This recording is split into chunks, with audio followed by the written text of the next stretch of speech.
Salam berjumpa kembali saya ucapkan kepada seluruh mahasiswa-mahasiswi saya dimanapun Anda berada. Senang menyapa Anda semua pada mata kuliah Matematika Bisnis, walaupun hanya melalui video ini. Saya sangat berharap bahwa Anda tetap semangat mengikuti perkuliahan ini meskipun secara daring. Saudara, pada pertemuan hari ini kita akan berdiskusi tentang deret hitung dan deret ukur. Dalam pembahasan nanti, saya akan menjelaskan beberapa konsep dasar tentang deret ukur dan deret hitung. Kemudian dilanjutkan pembahasan beberapa kasus aplikasi yang sering kita temui dalam kasus bisnis dan ekonomi.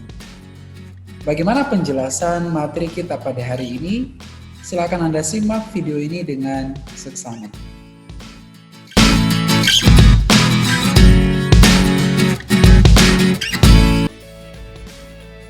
Mari kita mulai pembelajaran kita pada hari ini tentang deret hitung dan deret ukur.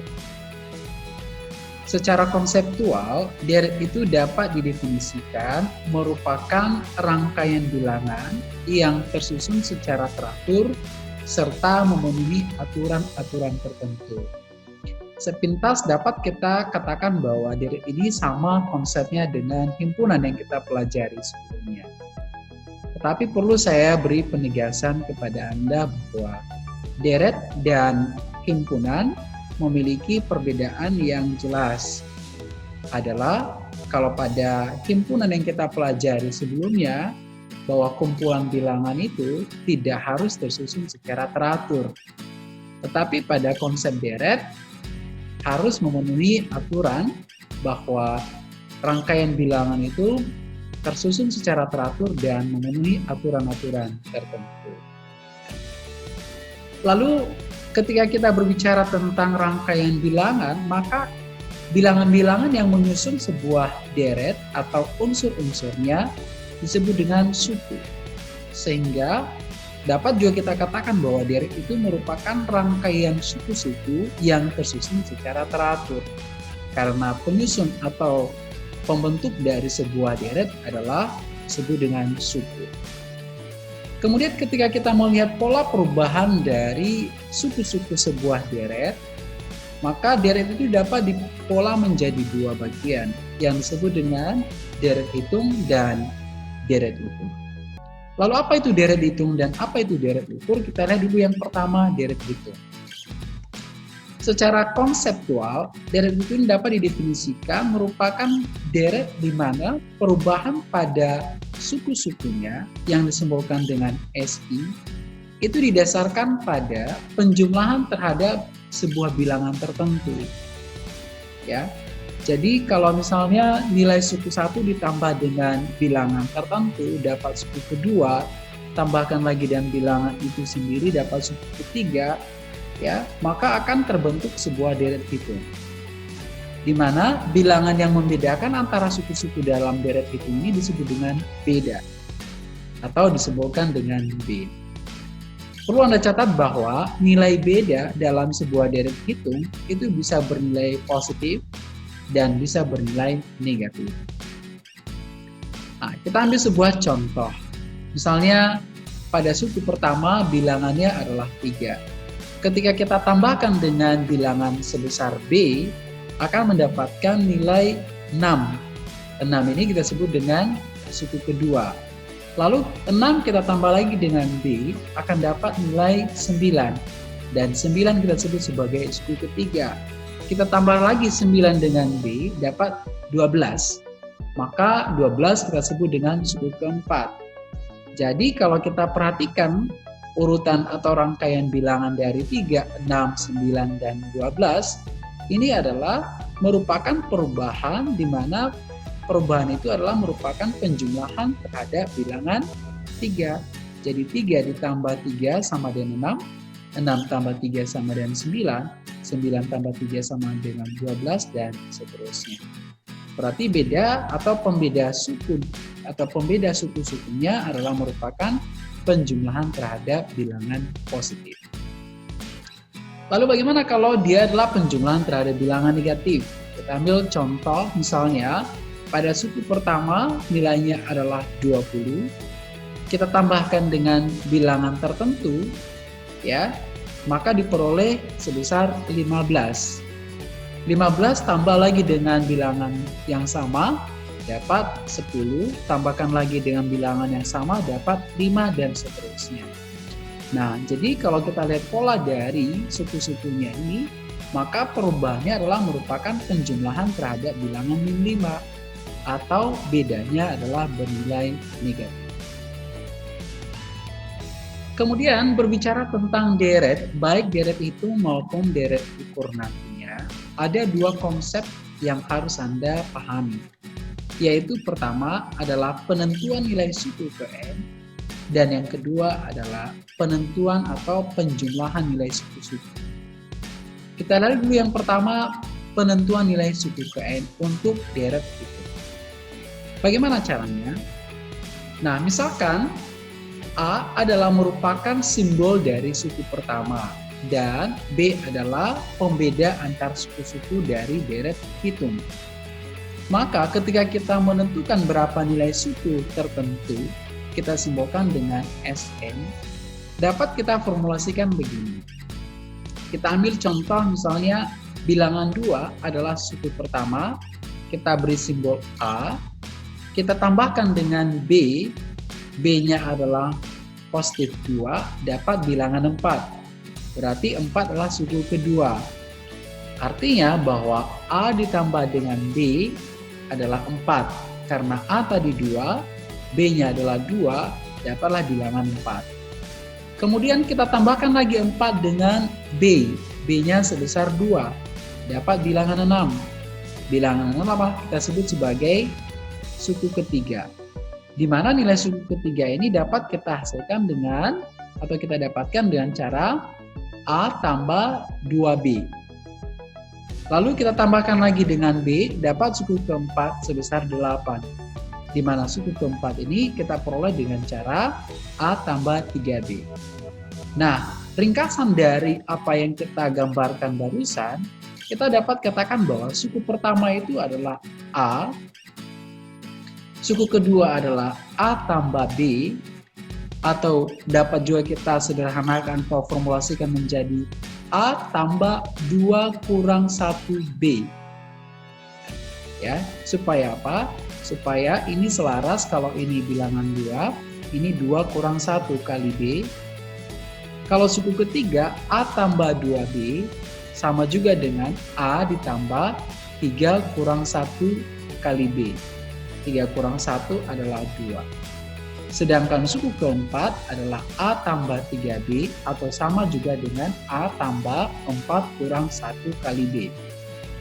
Nah, kalau kita perhatikan pola dari formula ini, bahwa kalau suku kedua adalah 2 kurang 1 kali B, suku ketiga adalah A tambah 3 kurang 1 kali B, suku keempat adalah A tambah 4 kurang 1 kali B, maka nilai suku ke N dapat kita formulasikan menjadi A tambah N kurang 1 kali B. Nah, sehingga dapat kita katakan bahwa untuk mencari nilai suku ke N sebuah deret hitung, formulanya adalah Sn sama dengan A tambah N kurang 1 kali B. Bagaimana contohnya atau operasi perhitungannya? Kita coba lihat contoh yang pertama. Misalnya diketahui sebuah deret hitung yang pertama adalah 6, 9, 12, 15, dan 18. Pertanyaannya, berapakah nilai suku ke-8 dan suku ke-12? Nah, bagaimana cara penyelesaiannya? Dari soal dapat kita berikan atau dapat kita ketahui bahwa suku pertama itu adalah 6. Kemudian yang membedakan antar suku-suku adalah 9 kurang 6, yaitu sebesar 3, atau bisa juga 12 kurang 9 adalah 3, atau 18 kurang 15 juga adalah 3.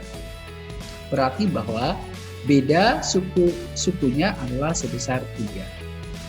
Nah, berapakah suku ke-8 dan suku ke-10? Dapat kita hitung menggunakan formula Sn sama dengan A tambah N kurang 1 kali B. Kita mulai dulu pada nilai suku ke-8. Berarti bahwa nilai N-nya kita ganti dengan 8. 8 kurang 1 adalah 7.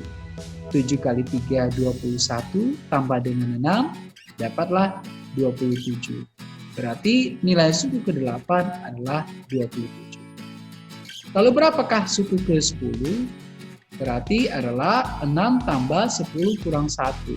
10 kurang 1 adalah 9 kali 3, 27, tambah 6 sama dengan 33.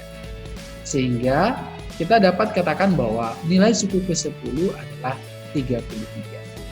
Sekarang kita coba lihat contoh yang kedua. Misalnya diketahui suku pertama adalah 46, kemudian suku kedua adalah 41. Maka berapakah nilai suku ke-7? Nilai suku ke-7 ini dapat kita hitung dengan formula yang sama. Pertama kita ketahui bahwa suku pertama adalah 46 atau A. Lalu yang membedakan suku-sukunya adalah suku kedua kurang suku pertama. 41 kurang 46 sama dengan min 5. Berarti bahwa beda suku-suku ini adalah bilangan negatif. Dan demikian maka kita bisa menghitung nilai suku ke-7 adalah yaitu A tambah N kurang 1 kali B. N-nya adalah 7, sehingga kita dapat bahwa 7 kurang 1 sama dengan 6, kali min 5 sama dengan 30, atau 46 kurang 30 sama dengan 16.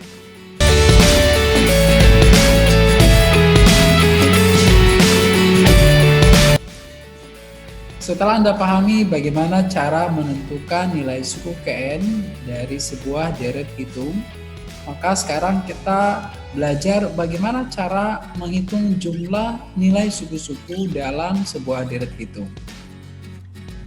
Jadi, jumlah nilai suku-suku dalam sebuah deret hitung dari suku pertama sampai pada suku N itu dapat dijumlahkan dengan cara menjumlahkan nilai suku-sukunya mulai dari suku pertama, tambah suku kedua, tambah suku ketiga, sampai suku ke N. Atau kalau kita jabarkan, tadi kita katakan bahwa suku pertama adalah A, kemudian suku kedua adalah A tambah B, suku ketiga adalah A tambah 2B, dan seterusnya sampai pada suku ke N adalah A ditambah N kurang 1 kali B. Atau kalau kita balikan nama, maka dapat kita katakan bahwa A tambah N kurang 1 kali B, untuk suku kedua adalah A tambah N kurang 2 kali B, dan sampai pada suku ke N adalah A. Jadi kedua rumus ini ketika kita jumlahkan, dapat kita atau peroleh Jn tambah Jn sama dengan 2Jn, A tambah N kurang 1 kali B dapat 2A tambah N kurang 1 kali B, dan seterusnya. Sehingga dapat kita sederhanakan bahwa 2Jn sama dengan N kali 2A tambah N kurang 1 kali B. Jadi kalau kita sederhanakan lagi, kalau kita bagi 2 seluruhnya supaya dapat Jn, maka Jn adalah N per 2 kali 2A tambah N kurang 1 kali B. Nah, tadi kita sudah dapatkan bahwa Sn adalah A tambah N kurang 1 kali B. Jadi kalau kita keluarkan nilai 2-nya, sehingga kita bisa sederhanakan lagi formula ini, ya kita keluarkan nilai A-nya, dapat bahwa N per 2 kali A tambah dengan Sn. Karena Sn tadi adalah A tambah N kurang 1 kali B. Kita ambil contoh begini. Misalnya diketahui sebuah deret hitung 3, 5, 7, 9, dan 11. Maka berapakah jumlah nilai suku-suku tersebut? Secara sederhana dapat kita hitung dengan menggunakan formula, yaitu jumlah nilai suku pertama sampai suku ke-5. Atau S1 tambah S2 tambah S3 tambah S4 tambah S5. Jumlahnya adalah 35. Lalu bagaimana kalau misalnya sampai suku ke-50, sampai suku ke-100, dan seterusnya? Tentu menggunakan formula sederhana ini akan sulit kita dapatkan penyelesaiannya. Oleh karena itu kita akan bisa mengerjakannya menggunakan formula Jn tadi, yaitu Jn sama dengan N per 2 kali 2A tambah N kurang 1 kali B. Karena suku pertamanya adalah 3, kemudian pembeda suku-sukunya adalah bilangan 2, diperoleh dari 5 kurang 3 sama dengan 2, atau 9 kurang 7 sama dengan 2, berarti B-nya adalah 2. Berarti bahwa 5 per 2 kali 2 kali 3, karena A-nya adalah 3, bedanya adalah 2, kali dengan tambah dengan 5 kurang 1 kali 2. Atau dapat kita peroleh himpunan penyelesaiannya adalah 5 per 2 kali 14 sama dengan 35. Nah, jawabannya sama kalau kita hitung secara formula menggunakan rumus Cn maupun menggunakan formula penjumlahan biasa.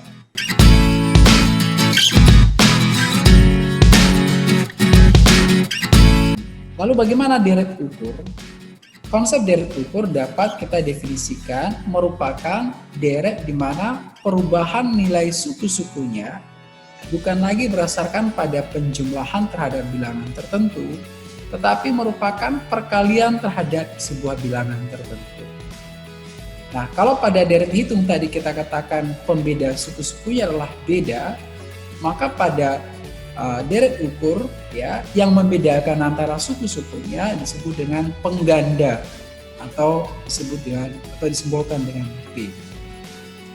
Nah, bagaimana cara menghitung nilai pengganda ini? Yaitu merupakan hasil bagi nilai suatu suku terhadap suku di depannya.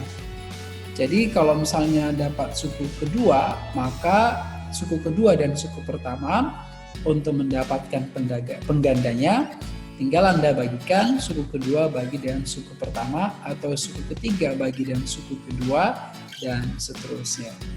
Nah, nilai pengganda ini bisa bernilai lebih dari 1 atau bisa kurang dari 1. Begini contohnya, misalnya suku pertama adalah bilangan 2. Kalau kita kalikan dengan P, maka kita peroleh bilangan 4. Bilangan 4 kita sebut sebagai suku kedua. Lalu bilangan 4 kalikan lagi dengan P, kita dapat bilangan 8 atau suku ketiga. Dan seterusnya kalikan lagi dengan P, dapat bilangan 14, suku keempat. Jadi berapakah P itu? Maka dapat kita formulasikan bahwa P itu adalah, atau dapat kita jawab bahwa P itulah merupakan bilangan 2. Karena 2 kali 2 sama dengan 4. 4 kali 2 sama dengan 8, dan 8 kali 2 adalah 16. Atau dapat kita peroleh juga dengan membagi bilangan 16 dengan 8 sama dengan 2, atau 8 bagi 4 sama dengan 2. Berarti bahwa bilangan 2 adalah pengganda dari suku-suku ya deret ukur yang kita beri contoh ini. Atau misalnya pada suku pertama bilangan 18, suku kedua adalah 27, suku ketiga adalah 9, suku keempat adalah 3, maka berapakah pengganda dari deret ukur ini? Yaitu kita peroleh dengan membagi suku keempat dengan suku ketiga, 3 bagi 9 sama dengan 1/3, atau 27 bagi 81 sama dengan 1/3. Berarti bahwa pengganda dari deret ukur ini adalah 1/3. Agar operasional. Oke, jadi setelah kita paham apa itu deret ukur lalu nilai penggandanya, maka sama seperti pada deret hitung yang kita pelajari sebelumnya, bahwa kita harus paham bagaimana cara menentukan nilai suku ke N dan bagaimana cara menentukan jumlah nilai suku-sukunya. Untuk deret ukur, penentuan suku ke N-nya, yaitu kita misalkan dulu A adalah merupakan nilai suku pertama, dan P merupakan pengganda dari suku-sukunya. Maka nilai suku ke N itu dapat kita formulasikan begini. Kalau misalnya ketiga adalah suku pertama, kita beri simbol A, lalu kita kali dengan 2 dapat bilangan 6, kita beri adalah merupakan suku kedua, atau A kali P. Jadi 3 kali 2 adalah 6, artinya A kali P. Lalu kita kalikan lagi dengan 2, artinya AP kali P sama dengan APP. Lalu kemudian kalikan lagi dengan 2, ya, dapatlah 24 atau sama artinya dengan A kali P kali P kali P. Jadi kalau kita rangkum apa yang kita peroleh dari contoh ini, ya, maka S1 itu adalah A, S2 itu adalah A kali P, atau sama juga dengan A kali P pangkat 2 kurang 1. Supaya sama indeksnya dari 2 ini. Jadi 2 kurang 1 kan 1. P pangkat 1 sama dengan P pangkat 2 kurang 1. Kemudian suku ketiga adalah A kali P kali P atau sama dengan A kali P pangkat 2. Ini juga sama artinya dengan A kali P pangkat 3 kurang 1. 3 kurang 1 adalah 2. Lalu suku keempat adalah A kali P kali P kali P atau sama dengan A kali P pangkat 3.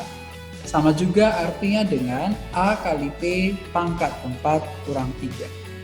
Nah, jadi kalau di sini adalah indeksnya 2, inilah 2 kurang 1 pangkat dari P, ini 3, maka pangkat dari P adalah 3 kurang 1, ini 4, maka pangkat P adalah 4 kurang 1.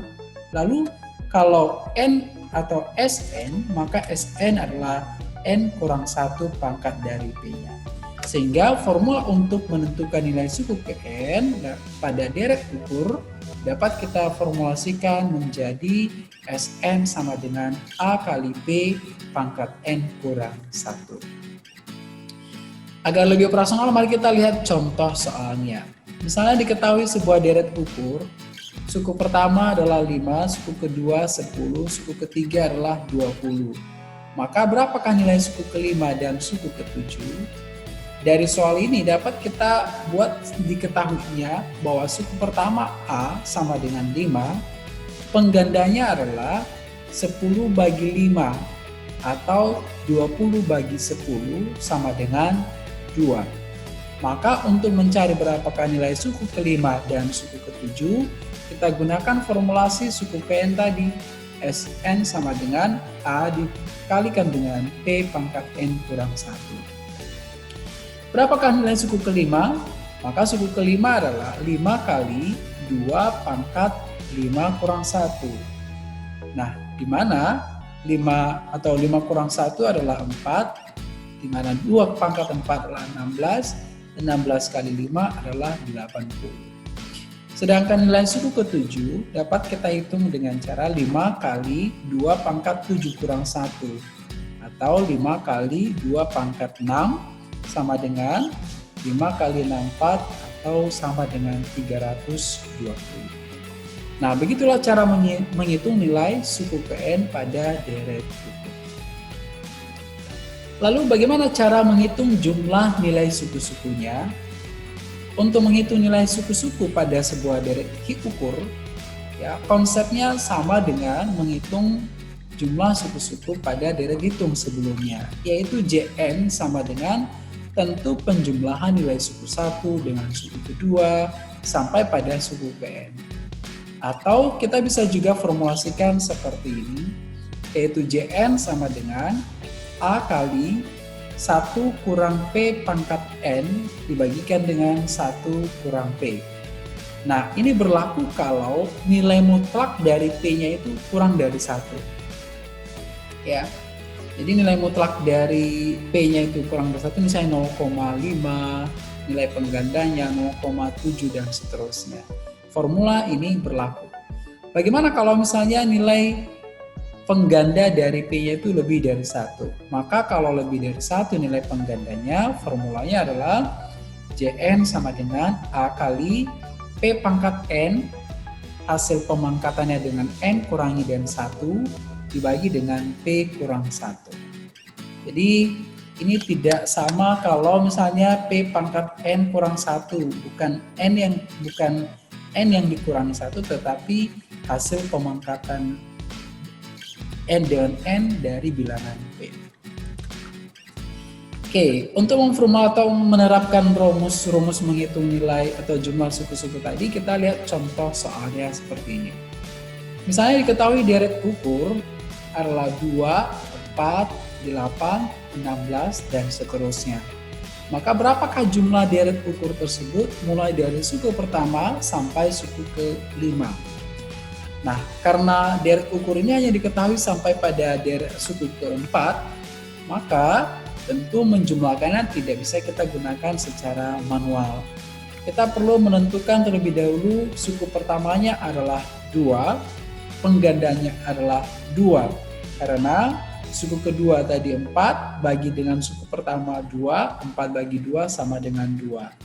Oleh karena itu, maka jumlah nilai suku dari suku pertama sampai suku kelima, karena penggandanya besar dari 1, kita menggunakan formula yang kedua, yaitu Jn sama dengan A kali P pangkat N kurangi dengan 1, hasil perkaliannya bagi dengan P kurang 1. Kalau kita masukkan nilai P dan A, maka dapatlah kita peroleh nilai jumlah nilai suku pertama sampai pada suku kelima adalah 62. Jadi begitulah cara menentukan jumlah nilai suku-suku pada sebuah deret ukur.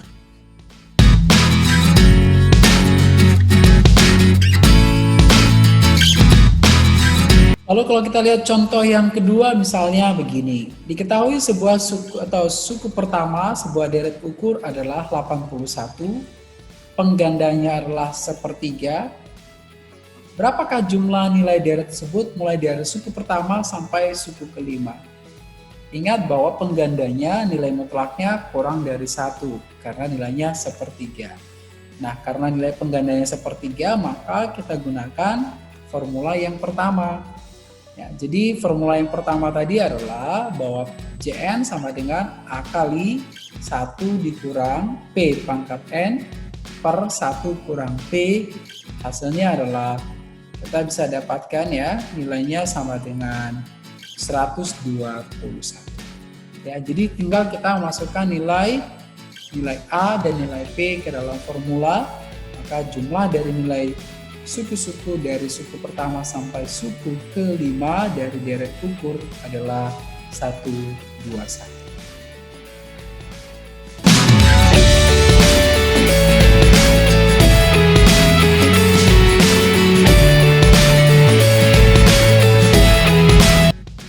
Setelah Anda paham konsep deret hitung dan deret ukur seperti yang kita diskusikan sebelumnya, maka pada bagian ini kita akan melihat beberapa penerapan deret ini dalam kajian ekonomi dan bisnis. Penerapan yang pertama kita lihat pada model perkembangan usaha. Bagaimana kita bisa menerapkan deret dalam model perkembangan usaha? Jadi misalnya dalam sebuah variabel ekonomi, katakanlah produksi, biaya, pendapatan, penggunaan tenaga kerja, modal, laba, apabila dia berpola seperti deret hitung, katakan bertambah konsisten atau berkurang konsisten, ya, maka prinsip-prinsip deret yang kita pelajari dapat kita terapkan untuk mengestimasi atau menduga perkembangannya dari waktu ke waktu. Berpola seperti deret itu misalnya adalah variabel ekonomi yang dianalisis bertambah atau berkurang secara konstan. Jadi misalnya produksinya bertambah setiap bulan 50 unit atau pendapatannya bertambah Rp100.000 per tahun atau labanya bertambah 50.000 per hari. Apabila perkembangannya itu berpola atau bertambah secara konsisten, maka dapat kita analisis perkembangannya menggunakan deret hitung. Seperti apa contohnya? Misalnya begini.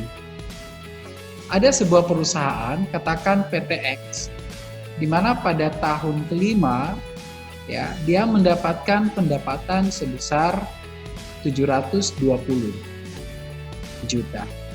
Lalu pada tahun ke-7 pendapatannya menjadi 980 juta.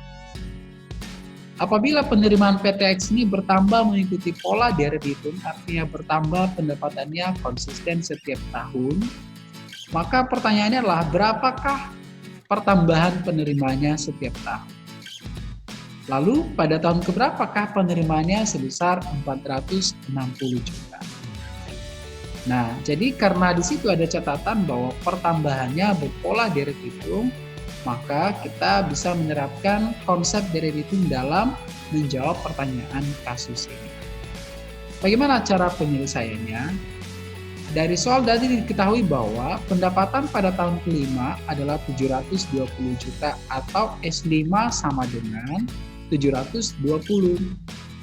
Kemudian pada tahun ke-7 pendapatannya 980. Ini bisa kita sederhanakan menjadi S7 sama dengan 980. Nah, berapakah B-nya dan pada N keberapakah SN sama dengan 460. Jadi karena kita sudah belajar tadi menentukan nilai SN, yaitu adalah SN sama dengan A ditambah N kurang 1 kali B, maka karena sudah diketahui suku kelima, jadi suku kelima ini juga dapat kita jabarkan menjadi S5 sama dengan A ditambah 5 kurang 1 kali B. Di mana S5 tadi sudah diketahui sebesar 720 atau sama dengan A ditambah 4B sama dengan 720. Karena 5 kurang 1 sama dengan 4. Kalau misalnya ini kita katakan sebagai persamaan pertama, lalu kita lihat lagi suku ke-7 ya, diketahui tadi 980. Atau secara formula S7 adalah A ditambah 7 kurang 1 kali B. Atau sama dengan A ditambah 6B sama dengan 980. Katakan ini sebagai persamaan kedua. Lalu kedua buah persamaan ini kita kurangi karena nilai koefisien A-nya sama dengan 1. Kita kurangi persamaan 1 dan persamaan kedua, A kurang A sama dengan 0, 4B kurang 6B sama dengan min 2B, kemudian 720 kurang 980 adalah min 260, maka kita bisa menghitung nilai B-nya dan membagi min 2 atau mengalih silang min 2 ke bawah, dapatlah sebesar 130.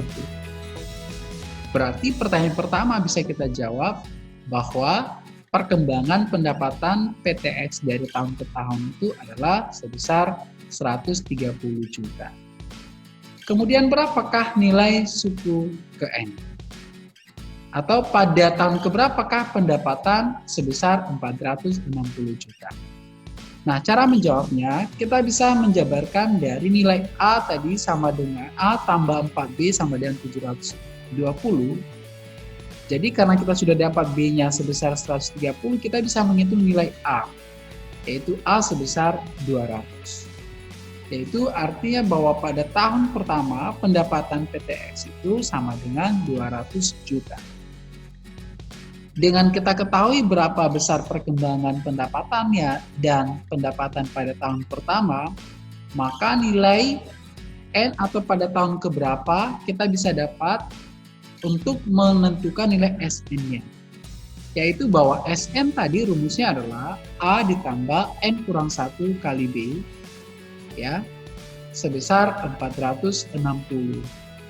Karena A tadi adalah 200 dan B adalah 130, kita masukkan ke dalam formula sehingga dapatlah nilai bahwa 130M sama dengan 460 kurang 200 tambah 130 sama dengan 390. Maka N-nya sebesar 390 bagi dengan 130 adalah 3. Berarti bahwa pada tahun ketiga pendapatan PTX sebesar 460 juta. Jadi terjawab sudah ya pertanyaan dalam kasus yang kita bahas dengan menggunakan deret hitung dalam penyelesaian. Penerapan deret dalam bidang ekonomi dan bisnis yang kedua dapat kita lihat dalam model bunga majemuk. Model bunga majemuk ini merupakan penerapan deret ukur dalam kasus simpan pinjam dan investasi. Bagaimana konsepnya? Misalkan modal pokok yang diberikan, apakah itu ditanamkan atau dipinjamkan, adalah sebesar P, di mana modal pokok ini dibungakan secara majemuk dengan ketentuan suku bunganya per tahun sebesar I, maka jumlah akumulatif modal yang telah ditanamkan itu setelah N tahun kemudian adalah disimbolkan dengan Fn. Nah, apa formula untuk menghitung Fn dalam modal majemuk ini adalah Fn sama dengan P atau modal pokok kalikan dengan N tambah I adalah suku bunganya, pangkatkan dengan N. Nah, inilah formula untuk menghitung nilai akumulatif modal yang kita tanamkan ya pada tingkat bunga tertentu setelah N tahun berjalan. Ya, nanti kita akan pelajari di dalam manajemen keuangan.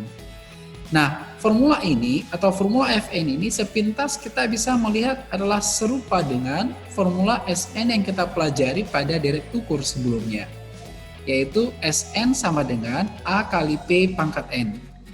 Berarti P adalah A sama dengan A, kemudian 1 tambah I adalah sama dengan P ataupun gandanya. Nah, dengan demikian maka ya kita bisa menerapkan deret ukur dalam menentukan nilai akumulasi modal yang ditanamkan. Apabila bunga yang ditanam atau dibayarkan kepada si pemilik modal adalah dalam bentuk termin, misalnya sekian kali dalam setahun atau M kali dalam setahun, maka akumulasi modalnya setelah N tahun itu adalah Fn sama dengan P kali 1 ditambah I N dipangkatkan dengan N kali. Nanti sama konsepnya menjadikan bahwa bunga itu dibayarkan per termin dalam setahun. Misalnya per bulan, atau per semester, atau per triwulan, dan seterusnya.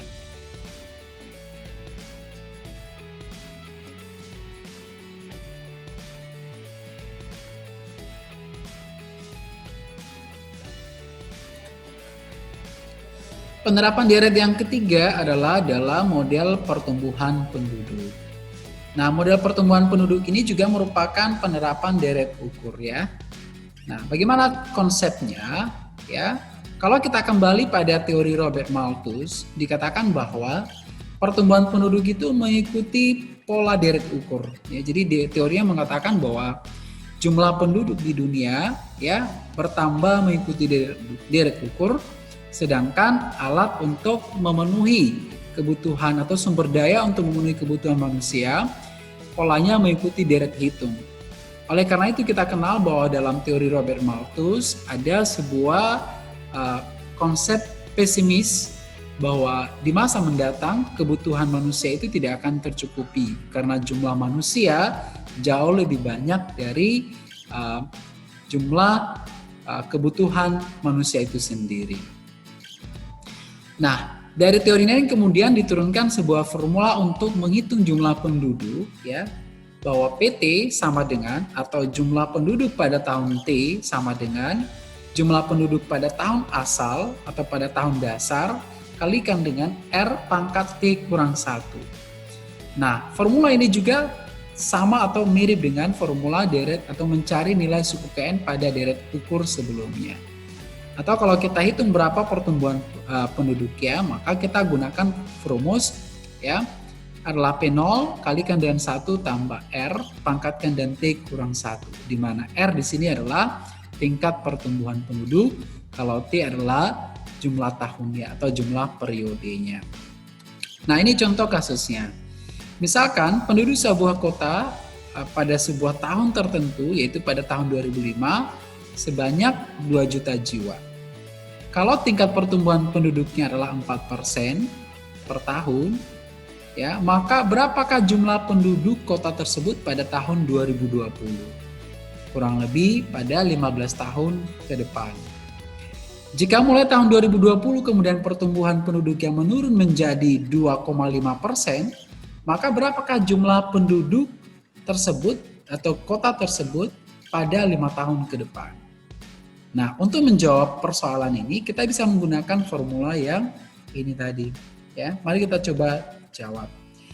Bahwa pada tahun 2005 itu adalah merupakan tahun dasar. Jumlah penduduknya 2 juta jiwa. dan pertumbuhan penduduk per tahunnya adalah 4% per tahun. Maka kalau kita mau menghitung berapakah jumlah penduduk pada tahun 2020 atau PT, ya, kita bisa gunakan rumus PT sama dengan P0 kali 1 tambah R pangkat T kurang 1. Ya. Kemudian berapakah penduduk pada tahun T tambah 5 atau pada tahun 5 tahun kemudian, 5 tahun setelah 2020 berarti tahun 2015. Kalau tingkat pertumbuhan penduduknya turun dari 4% menjadi 2,5%. Bagaimana cara penyelesaiannya? Nah, ini dia cara penyelesaiannya seperti yang saya katakan tadi ya. Ya, jadi kalau kita ganti ya penduduk 2005 adalah 2 juta, kalikan dengan 1 tambah tingkat pertumbuhan penduduk per tahunnya 0,04, pangkatkan dengan 15 kurang 1, ya. 1 tambah 0,04 adalah 1,04, pangkatkan dengan 14, dapatlah 1,73. Kalikan dengan 2, maka jumlah penduduk kota tersebut adalah 3,46 juta jiwa. Inilah jumlah penduduk pada tahun 2020. Lalu berapakah jumlah penduduk pada 5 tahun ke depan kalau tingkat pertumbuhan penduduknya turun menjadi 2,5% per tahun? Nah, jadi kita bisa hitung dengan formula ini, yaitu PT tambah 5 ya sama dengan penduduk tahun dasarnya menjadi penduduk tahun 2020. Ya, kalikan dengan 1 tambah R, pangkatkan dan T kurang 1.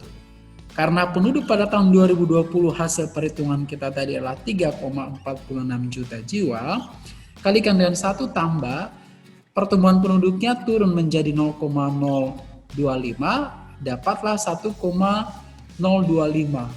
Karena rentangnya 5 tahun, maka pangkat 5 kurang 1. Sehingga kita peroleh bahwa ya 1 tambah 0,025 pangkat 4 sama dengan 1,10, kalikan dengan 3,46, maka jumlah penduduk ya kota tersebut pada tahun 2025 adalah 3,82 juta jiwa. Jadi begitulah cara penerapan ya deret ukur ini dalam model menghitung pertumbuhan penduduk sebuah kota, sebuah negara, atau sebuah wilayah tertentu. Setelah kita mempelajari beberapa penerapan deret ini dalam kajian ekonomi dan bisnis, maka saya pikir bahwa materi kita ya tentang deret hitung dan deret ukur sampai pada aplikasinya cukup sampai sini. Semoga bermanfaat. Silakan Anda membaca beberapa literatur lainnya untuk memperdalam penerapan deret hitung dan deret ukur dalam kasus ekonomi dan bisnis.